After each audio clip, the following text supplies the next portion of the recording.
ہم صرف اور صرف اگر ہسبینڈ اینڈ وائف کے ریلیشن شپ کی بات کریں تو یہ سب سے زیادہ پرائم ایک ایسا ریلیشن شپ ہے جس میں شک جو ہے اس کا اگر بیج بو دیا جائے تو اس کا پھر حل کوئی نہیں ہوتا. اچھا. کیونکہ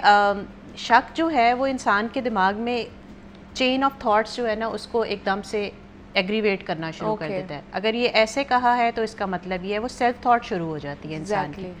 جب سیلف تھاٹ شروع ہوتی ہے تو آپ اپنے پرسپیکٹیو سے اپنے ذہن کے مطابق اپنی سوچ کے مطابق سوچتے ہیں, آپ دوسرے کے پرسپیکٹیو کو ذہن میں نہیں لے کے آتے. اس لیے شک جو ہے وہ کبھی بھی پازیٹیو ڈائریکشن میں نہیں جائے گا, وہ ہمیشہ نیگیٹو ڈائریکشن میں جائے گا, اور اس کا نقصان یہ ہوگا کہ ٹرسٹ جو ہے وہ ریلیشن شپ کا اس پہ بہت بڑا کویسچن مارک لگ جاتا ہے, اور پھر آہستہ آہستہ شک جو ہے وہ اسٹرینتھن ہونا شروع ہو جاتا ہے, بانڈ جو ہے وہ ویک ہونا شروع ہو جاتا ہے, اور پھر الٹیمیٹلی ہم دیکھتے ہیں کہ بریک اپس بھی ہو رہے ہیں, ریلیشن شپ ختم بھی ہو رہے ہیں.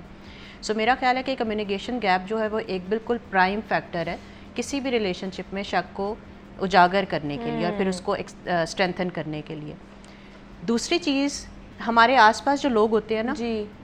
وہ کبھی بھی آپ سے, آپ کی خوشیوں سے, آپ کے ریلیشن شپ سے وہ والی فیلنگس نہیں رکھتے جو آپ کی اپنی ہوتی ہیں. انفارچونیٹلی ہماری سوسائٹی میں لوگوں کے بیچ میں سینس آف انسیکیورٹی بہت زیادہ ہے, جیلسی بہت زیادہ ہے, حسد جس کو ہم کہتے ہیں وہ بہت زیادہ ہے. تو کان بھرنے والے لوگ جو ہوتے ہیں نا وہ بھی بہت ہوتے ہیں. بظاہر وہ آپ کے دوست ہوتے ہیں, ہاں, لیکن دوست کی شکل میں وہ آپ کے دشمن ہوتے ہیں. آپ اپنی کوئی بھی بات دل سے کیتھارسس کرنے کے لیے ان سے شیئر کرتے ہیں, وہ ہمیشہ اس کا نیگیٹو امپیکٹ ہی آپ کو دیں گے, وہ نیگیٹو ریزولوشن ہی دیں گے, نیگیٹو انٹرپریٹیشن ہی دیں گے, جس کی وجہ سے آپ کا شک جو ہے وہ مضبوط ہونا شروع ہو جاتا ہے. تو اپنے مسائل جو ہے میرا خیال ہے جو جس کے ساتھ کمیونیکیشن کم کی ہوئی ہے اس کے ساتھ شیئر کریں وہ زیادہ بہتر ہے بجائے ادھر ادھر ایکس وائی زیڈ لوگوں کے ساتھ. اچھا, کیا یہ ہو سکتا ہے, کیونکہ میں نے بہت سے لوگوں کو دیکھا ہے کہ وہ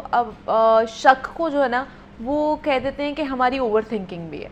مطلب ایکسیپٹ بھی تو نہیں کرتے نا کہ ہاں ہم شک کر رہے ہیں یا ہمارا مزاج جو ہے وہ شکی مزاج ہے, تو وہ اس کو اوور تھنکنگ کے ساتھ بھی کوریلیٹ کر دیتے ہیں, وہ اور ٹرمینالوجیز کے ساتھ بھی اس کو کوریلیٹ کر دیتے ہیں, وہ کبھی ایکسیپٹ نہیں کرتے ہیں. تو یہ بھی چیز ہوتی ہے پھر. بالکل, اوور تھنکنگ یہی ہے نا کہ آپ کی ٹرین آف تھاٹ شروع ہو جاتی ہے. جیسے فار ایگزامپل ایک ہسبینڈ ہے, وہ اس نے اپنا فون جو ہے وہ صرف کسی بھی ریزن کی وجہ سے اپنا فون جو ہے وہ اس طرح الٹا